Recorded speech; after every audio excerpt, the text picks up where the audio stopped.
Jesus Cristo realmente existiu? Não há nenhuma dúvida. Mas não tem fake news na Bíblia? Não é exatamente fake news, né? É história construída ao longo dos séculos. E o que Jesus fez dos 12 aos 30 anos? Ninguém tem a mínima ideia. Jesus é Deus e homem ao mesmo tempo? Para os cristãos, sim. Hoje para falar sobre Jesus, mas não o Jesus da religião, o Jesus histórico. É o Jesus que a ciência e a arqueologia já descobriram. Bom, Dé, que Jesus é esse?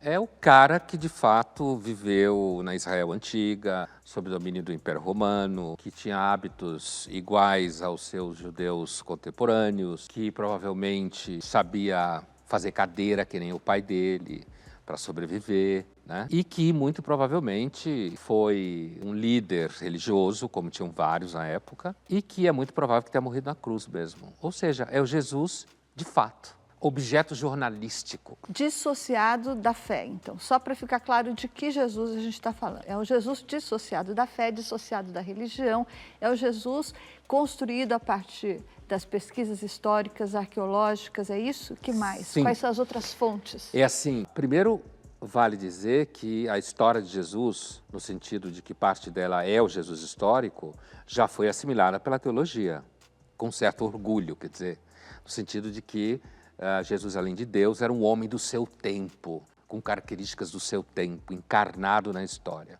Agora, essa coisa do Jesus histórico é uma coisa que começa a acontecer no século XIX, né? No bojo da herança iluminista, no nascimento da história científica, digamos assim, da busca do passado. Então você começa a ter acesso a textos antigos, você começa a ter acesso a sítios arqueológicos. Nesses textos, tantos textos de época como textos de historiador da época, que era meio historiador, meio jornalista, no sentido que estava narrando o que estava acontecendo enquanto ele estava vivendo. Então, esse Jesus histórico, ele é um objeto do nascimento da história moderna, que quis conhecer esse Jesus histórico, inclusive para fundamentar a existência dele. Não era para negar a divindade dele, entende? Não era um movimento do tipo, vamos negar a divindade. Apesar que alguns fizeram isso, mas sim para sustentar e, de certa forma, comprovar que ele existe. E isso já está comprovado com base na exploração desses sítios arqueológicos, com base na análise desses textos antigos. A gente já pode dizer com certeza que Jesus Cristo histórico existiu?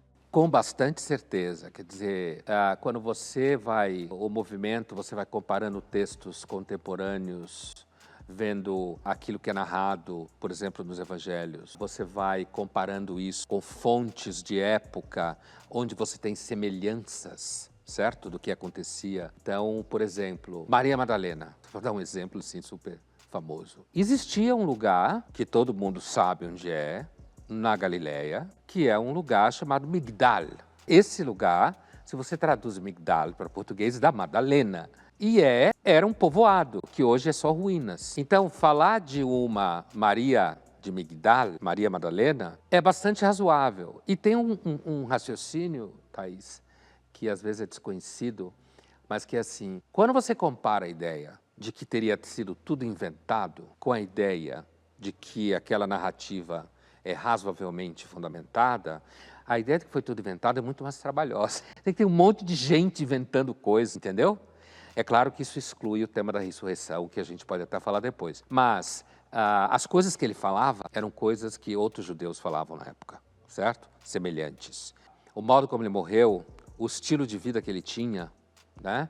Essa coisa de ficar andando e pregando era uma coisa muito comum na época, certo? De ter discípulos. Falar que o reino de Deus está para vir, de que a qualquer momento o mundo pode acabar, são coisas que se falava na época. Então, inclusive, quando você fala, por exemplo, de locais, eu dei o exemplo de Migdal, quando você fala, por exemplo, Cafarnaum, que é um outro lugar onde teve milagres e tal, assim, quando você fala Cafarnaum, na realidade é Kfarnaum, é um nome típico de cidade da região, que existe. Hoje existem resquícios arqueológicos, então o lugar existiu, está lá, você pode visitar, entende? Então, quando você vai juntando isso tudo, você vai percebendo que é mais razoável entender que ele de fato houve um cara como esse, do que um monte de gente se juntou para inventar uma coisa, entendeu? Olha, são poucos os filmes que registraram a infância de Jesus. Mas no filme José e Maria, a gente tem uma cena que mostra Jesus adolescente no templo. A cena faz uma reconstrução do que ninguém sabe do que aconteceu exatamente, mas o que o texto diz é que Jesus estaria ali discutindo com os doutores da lei. No judaísmo, desde aquela época, aliás, começou naquela época até onde se sabe, o judaísmo começou a construir essa fama de que 2 judeus, 3 ideias, ou seja, de que os judeus estão sempre discutindo a lei, que é um fato.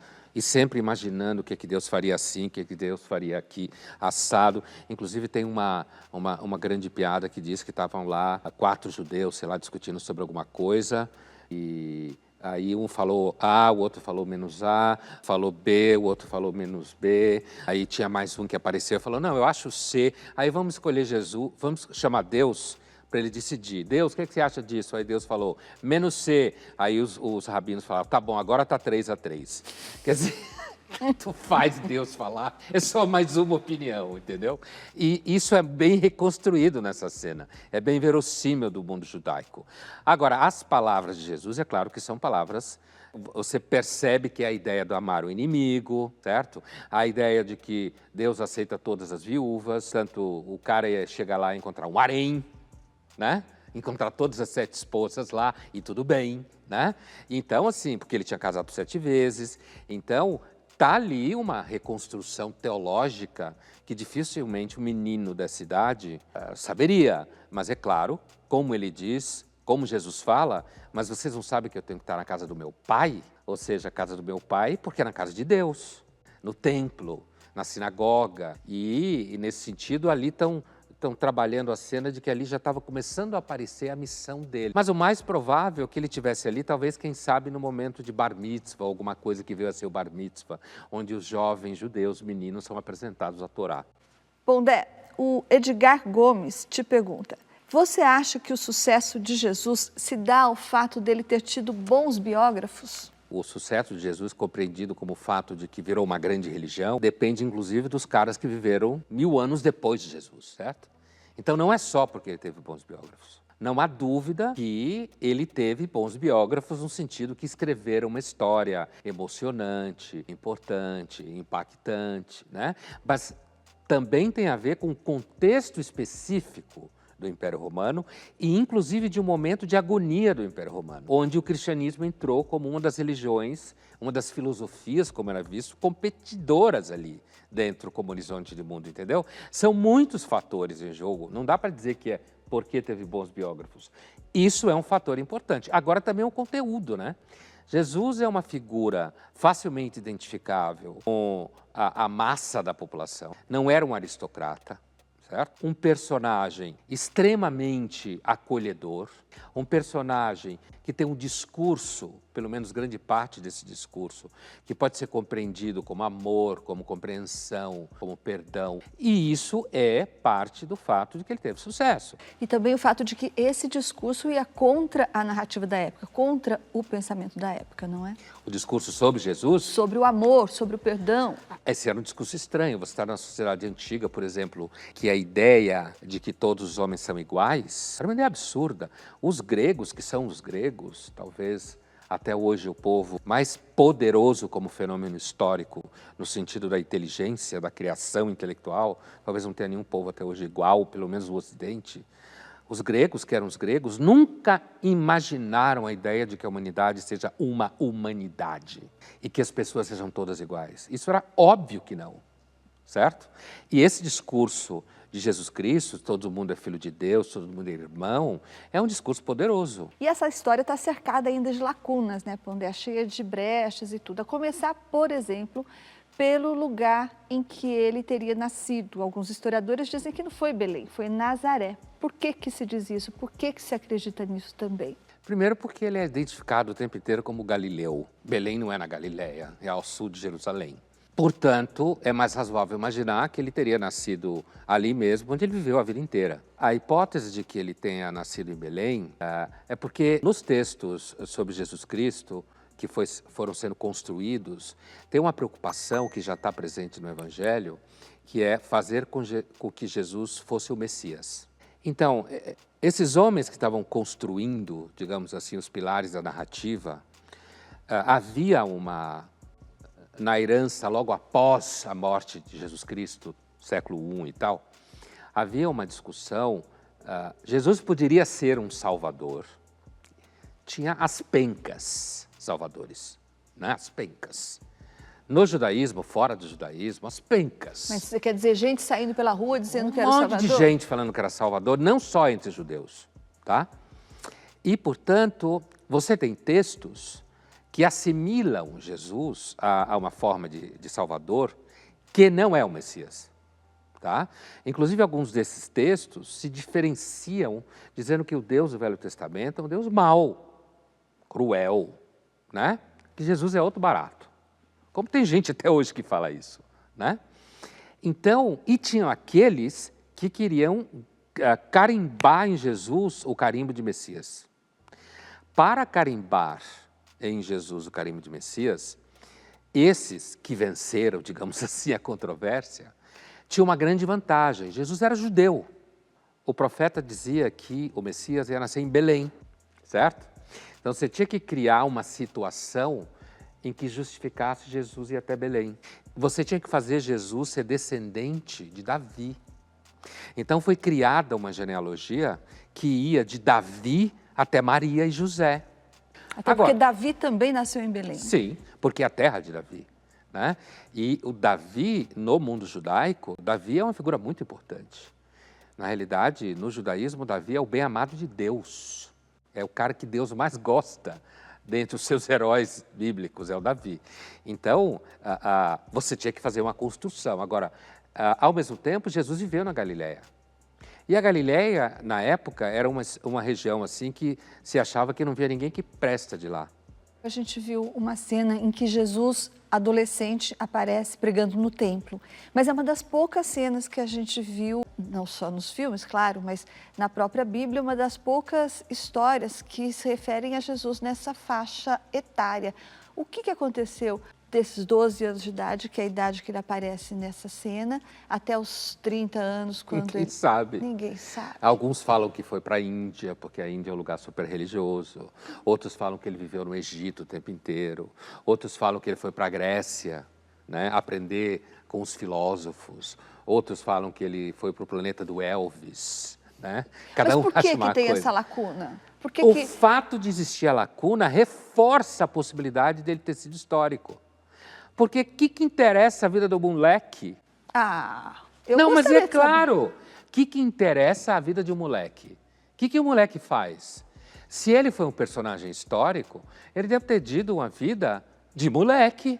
Mas eu gostaria de saber se ele foi um bom estudante, se ele namorou. Mas não tinha isso, não tinha escola, certo? É possível. Veja bem, você e toda a torcida do Corinthians e todo mundo quer saber, porque olhando daqui para trás, ele já é um cara puta famoso. Então, você tem curiosidade de saber, mas ele quando tinha 15 anos, primeiro a gente tem que lembrar que ele não tinha nenhum calendário direito, né? Tudo bem, mas isso é outra história. Mas quando ele estava lá pelos 15 anos, quer dizer, então, assim, o que ele estava fazendo? Mas, na época, o que ele estava fazendo era absolutamente irrelevante. Porque ele era um adolescente, talvez ele tenha namorado, como a gente fala hoje em dia, talvez ele tenha brigado na rua com os outros moleques, ele pode ter brincado de esconde-esconde. Para que alguém precisa contar uma coisa dessa? É a curiosidade que se tem acerca dele hoje, é que fica, mas será que, como não tem nada sobre esse período, então ele não existiu? Não, isso reforça o fato de que ele foi um personagem histórico, que só se sabe quando ficou famoso. E antes não tinha redes sociais, não tinha foto.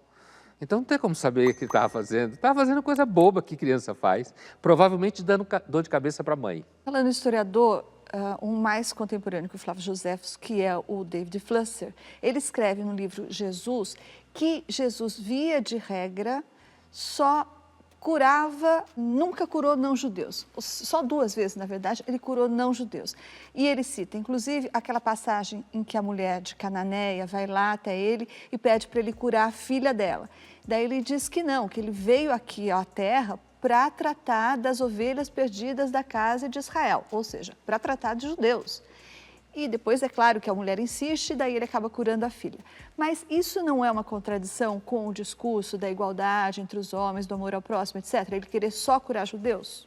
A gente tem que entender que o Deus de Israel é um Deus antigo e, portanto, ele é tão israelita quanto Zeus é grego, entende? Quer dizer, é um Deus que nasceu num ambiente em que os deuses tinham identidades nacionais. E mais que isso, faziam parte da construção da identidade. Então Jesus dizia, não se mete comigo, eu não vou me meter com você, eu vim aqui tratar de israelita, dos filhos de Israel, da casa de Israel. É isso que eu tenho que fazer. Isso reforça a ideia que ele seria Messias. Por outro lado, o Messias esperado, nacionalista e tal. Por outro lado, o discurso de Jesus Cristo em que ele vai ampliando, primeiro tem um detalhe que é o seguinte, a identidade judaica não tinha passaporte. Então, as fronteiras identitárias eram muito mais porosas. Então, ao mesmo tempo, Jesus ser alguém que queria se identificar como um judeu e um Messias, faz sentido. Ao mesmo tempo, de vez em quando, ele falar de todo mundo também faz sentido, porque a fronteira não era tão clara assim. Agora, é evidente que a gente tem que lembrar que o cristianismo pegou entre judeus assimilados a Roma, a Grécia, os tais caras para quem Paulo escrevia cartas, e, portanto, o cristianismo pegou na franja de judeus assimilados, distante, digamos, da Terra Santa, e de não-judeus. Então, você tinha que frisar mais o comportamento de Jesus inclusivo.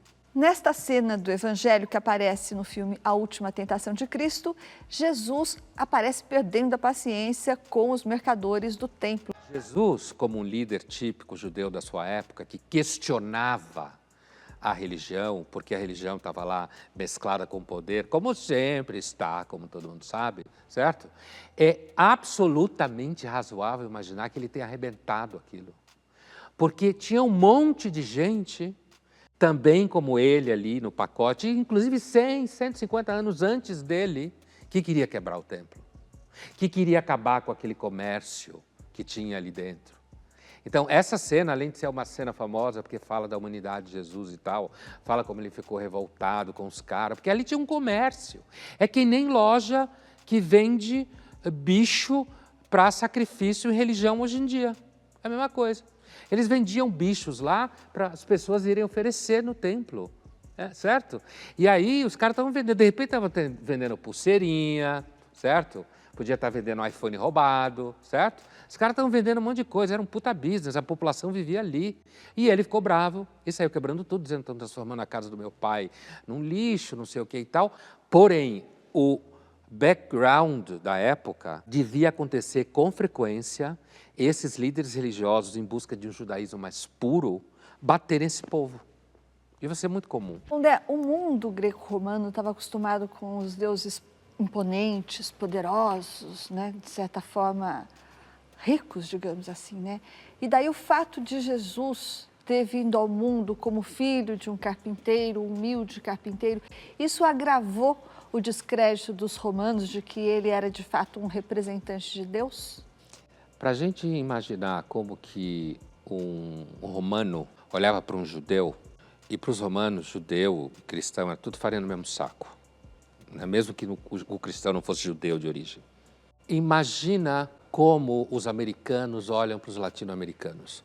E aqui falando a sério, não na mentirinha comum que existe hoje em televisão e redes sociais, que todo mundo mente. Os americanos não estão nem aí para a América Latina. Na época, um romano olhava para os judeus como um povo que enchia o saco, que quebrava, tinha uns deles que quebrava templo deles. E os romanos não queriam obrigar ninguém a adorar os deuses deles. Os romanos queriam, na verdade, que pagasse imposto, né, antes de tudo.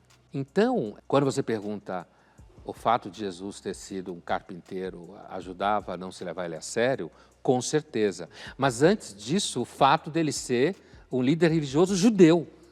É mais ou menos como um líder religioso latino-americano querer dominar Washington, certo? Imaginar colocar Bolsonaro ou Lula aí no religioso. De certa forma é também, nos dois casos. Lá em Washington, controlando os Estados Unidos. Então, de fato, os romanos já olhavam para a ideia de um Deus só gente pobre tem um Deus só, né? Ter muitos deuses significa pujança. E os deuses romanos, que na realidade era uma releitura dos deuses gregos, né? Eram deuses potentes, deusas maravilhosas. Então, aquele carinha lá que morreu na cruz, Era muito pobre isso. esse cara é um deus? A chamada loucura da cruz, que fala o São Paulo, certo? Com referência. Então, sim, a origem de Jesus, o povo ao qual ele pertenceu, a classe social dele, digamos assim, o modo como ele viveu e como ele morreu, já dentro de um povo que tinha um Deus só, fazia tudo indicar que os romanos, de cara, não iam levar ele a sério. E os cristãos que o seguiam. Essa condição humana de Jesus Cristo, que a Bíblia salienta, e essa visão que os romanos tinham dessa condição humana, será que teriam influenciado na visão do Papa Bento XVI, que é contra o destaque dessa figura de Jesus Cristo histórico, que é contra isso que ele chama de obsessão na divulgação da história de Jesus Cristo na Terra? Ratzinger não abomina o conhecimento histórico de Jesus Cristo. O que ele considera excessivo é achar que você pode fundar o cristianismo na figura do Jesus histórico. Primeiro porque ele tem razão, historicamente falando, o cristianismo, eu vou fazer uma afirmação histórica, não teológica, porque os crentes vão achar um absurdo o que eu estou dizendo. O cristianismo é muito maior do que Jesus Cristo, histórico. O cristianismo é a obra de um monte de gente ao longo de muito tempo. Se fosse para construir o cristianismo em cima do Jesus histórico, o cristianismo não tinha pegado. Então, o que o Ratzinger fala, basicamente, é que ao se superdimensionar a figura do Jesus histórico, a gente está subdimensionando o cristianismo? Está subdimensionando a construção teológica em cima do Jesus histórico, que para ele, como um crente, não é mera invenção. Ele está dizendo que o Cristo do cristianismo é divino e humano. O histórico é o Jesus de Nazaré, é o humano. O divino é aquele que os teólogos do início do cristianismo e da patrística, ou seja, aquele período de Agostinho, Clemente, Orígenes, os primeiros séculos da era cristã, foram construindo dos concílios, onde ficou determinado que Jesus tinha uma natureza humana e uma natureza divina, né? Inclusive para contemplar os conflitos da própria narrativa, às vezes ele parece muito humano, às vezes ele parece muito espiritual. Então, o que o Ratzinger quer dizer é que o Cristo, ele não é só o Jesus histórico, ele tem a parte divina, e essa parte divina, do ponto de vista de quem olha filosoficamente e teologicamente, foi sendo construída por pessoas inteligentes, com repertório, com debate sobre substância, que era um debate filosófico, pelo amor de Deus. Não era um debate de gente comum que estava andando ali atrás dele, né, na época histórica. Essa é a posição do Ratzinger, que é uma posição teologicamente correta, me parece. Se Jesus tivesse ficado na sua condição de histórico entre os judeus, ninguém tinha ouvido falar dele. Veremos agora o que o professor e sociólogo Francisco Borba tem a nos dizer sobre a diferença entre o Jesus histórico e o Jesus da Cristologia.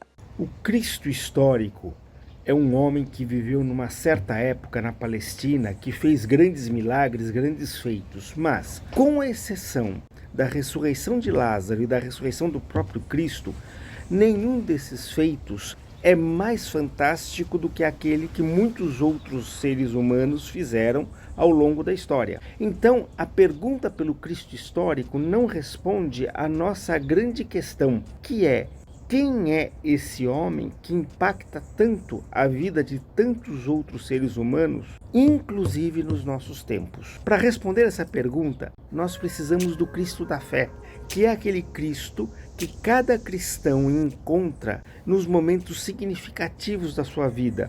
Aquele Cristo que parece dar sentido aos momentos mais dolorosos, aos encontros amorosos mais sublimes, às experiências de dedicação, de mortificação, de esforço pelo bem comum mais significativas que cada ser humano pode viver ao longo da vida. Esse Cristo, que é encontrado por cada ser humano de uma forma diferente, de uma forma particular, é sistematizado numa reflexão global feita pela Igreja através dos seus teólogos ao longo do tempo, uma construção coletiva de compreensão do que é essa pessoa, o que é esse Cristo. É esse Cristo que responde tanto a pergunta de quem foi aquele Cristo histórico, como a pergunta de quem é esse Cristo que é significativo, que dá sentido para a vida de cada cristão ainda hoje. Ele introduz um elemento, além dessa coisa da relação entre o histórico e o teológico, que é a dimensão pastoral, né? Que ele estava falando, como se fala em teologia, que é o Cristo histórico não é suficiente para quando você está em agonia na vida hoje, né? O Cristo histórico, inclusive, é um judeu do século I. Não necessariamente isso vai criar empatia para alguém que está, sei lá, na Nigéria, ou alguém que está em Copenhague, ou alguém que está no Rio de Janeiro. É um judeu do século I. Sem valor agregado. É aquele cara como um judeu do século I. Nesse sentido, ele podia até impactar mais judeus do que qualquer outro, né? Ao passo que essa construção que foi feita ao longo desse tempo inteiro foi fazendo o trabalho de universalização dessa figura, inclusive criando espaços para múltiplas interpretações. E aí você poder pegar jesuítas que foram pregar no Japão e os caras de repente pintarem Jesus com o olho de japonês. Ele teve mesmo uma relação com Maria Madalena? Não podia faltar essa pergunta. Cara Thaís Oyama, eu sinto lhe dizer que não existe nenhuma referência que prove que Jesus pegou Madalena. Pondé, se Jesus viesse hoje na Terra para pregar tudo de novo, a mensagem dele ia fazer sucesso hoje? E eu tenho a impressão que se fosse Jesus para valer, provavelmente ia se ferrar do mesmo jeito. Thaís, se tirarmos o elemento sagrado de Jesus Cristo, sobra o quê? Sobra um personagem de grande impacto histórico, tanto que a gente, 2000 anos depois, está falando sobre ele, né? E um personagem sobre o qual, para o meu gosto, a gente sabe muito pouco ainda.